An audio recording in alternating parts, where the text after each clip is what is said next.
Hello दोस्तों, नमस्कार। मेरे YouTube चैनल में आपका स्वागत है।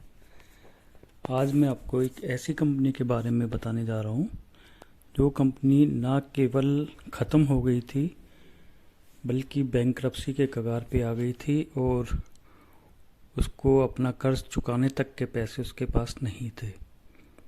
उस कंपनी का ये कहिए कि एक बार फिर से पुनर्जन्म हुआ और पुनर्जन्म के बाद में जो उसकी ग्रोथ है, जो उसकी स्टोरी आगे चलने वाली है, उसके बारे में आज हम सब बात करेंगे।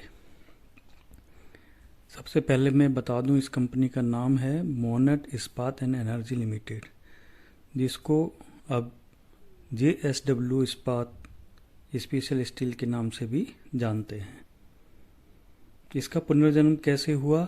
इस कंपनी के ऊपर करीब 11,700 करोड़ रुपए का कर्ज चढ़ा हुआ था, जो कि ये अब चुका नहीं पा रही थी।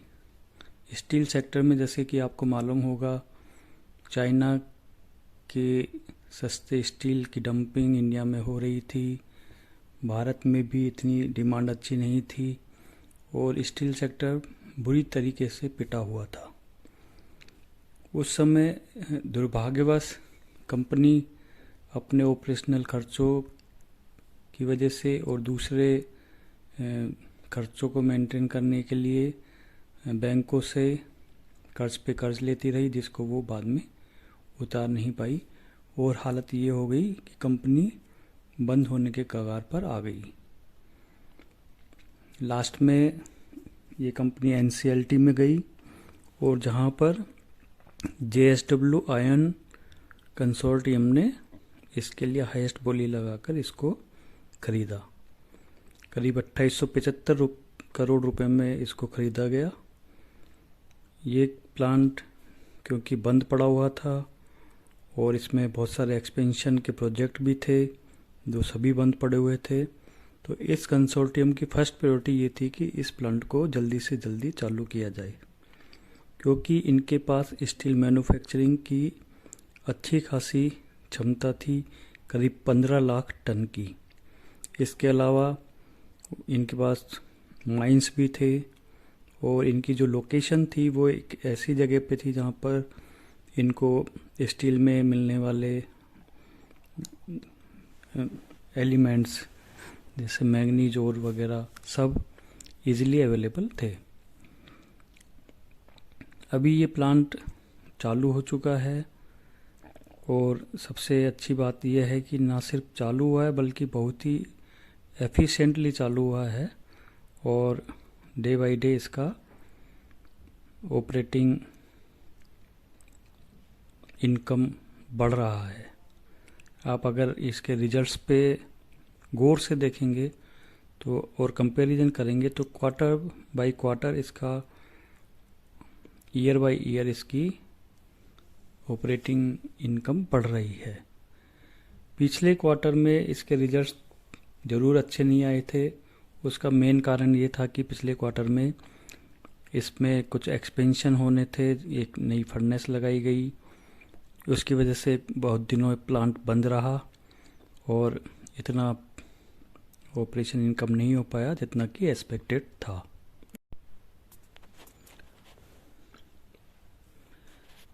लेकिन अब मैं ये बता दूं कि ये प्लांट अब अपनी पूरी क्षमता से चल रहा है।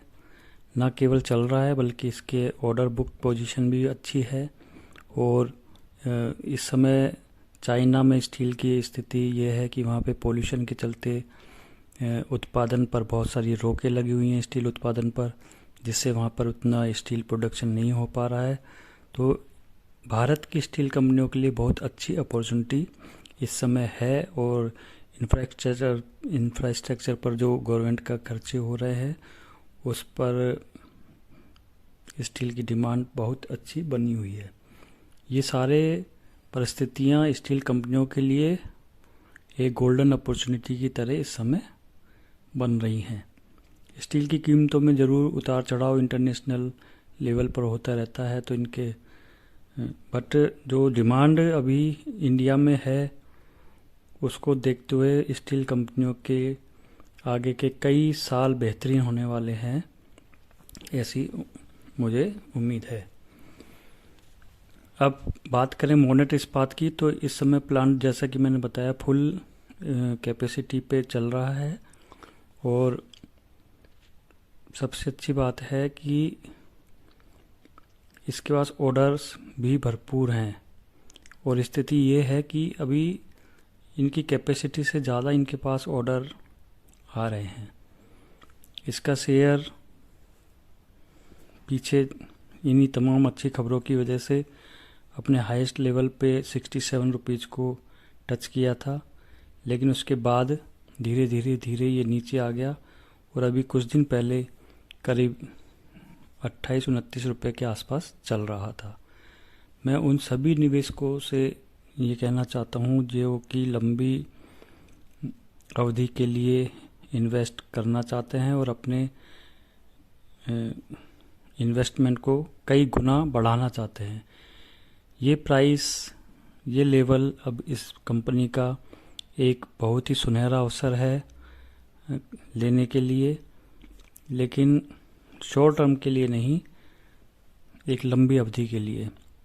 अभी इस कंपनी के अगर आप रिजल्ट देखेंगे तो 6 महीने के रिजल्ट कंपेयर करेंगे तो इसका टर्नओवर ऑलरेडी पिछले साल के कंपैरिजन में 50% ज़्यादा चल रहा है और मार्च तक मुझे पूरी उम्मीद है कि ये बढ़कर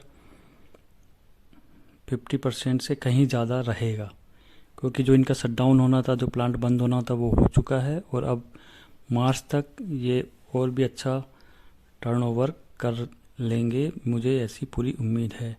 तो जो इसके एनुअल रिजल्ट आएंगे मार्च में वो बहुत ही बेहतरीन आने वाले हैं, इसलिए इस समय बेहतरीन मौका है कि इस शेयर को पकड़ा जाए, लिया जाए। टारगेट्स की मैं बात नहीं कर सकता क्योंकि ये शेयर मार्केट के ऊपर डिपेंड करता है, बट लॉन्ग टर्म में ये ज़रूर है कि ये मल्टी बैगर साबित होगा। इस बात को आप नोट करके रख लीजिएगा, चाहे वो 6 महीने में हो या 1 साल के अंदर हो। इतना तो सब्र और इतना तो हमें धीरज रखना पड़ेगा। शेयर मार्केट क्योंकि अभी डाउन ट्रेंड में चल रहा है तो हो सकता है कि इस शेयर में भी थोड़ी गिरावट आए, तो वो और भी अच्छा मौका होगा। अगर आपके पास ऑलरेडी है तो आप इसको अक्यूमुलेट कर सकते हैं, नहीं है तो नए निवेशक इसमें एंट्री ले सकते हैं। घबराने की कोई बात नहीं है, अच्छे से आप इसकी साइट पे जाके भी आप स्टडी कर सकते हैं, इसके रिजल्ट्स भी आप देख सकते हैं और इस तरह की कंपनियों को चुन सकते हैं जो कि आगे भविष्य में ग्रो करेंगी, बढ़ेंगी। नीचे जाने का तो सवाल ही पैदा नहीं होता। उन्हीं कंपनियों में इन्वेस्ट करना अपने इन्वेस्टमेंट को बढ़ाने के लिए।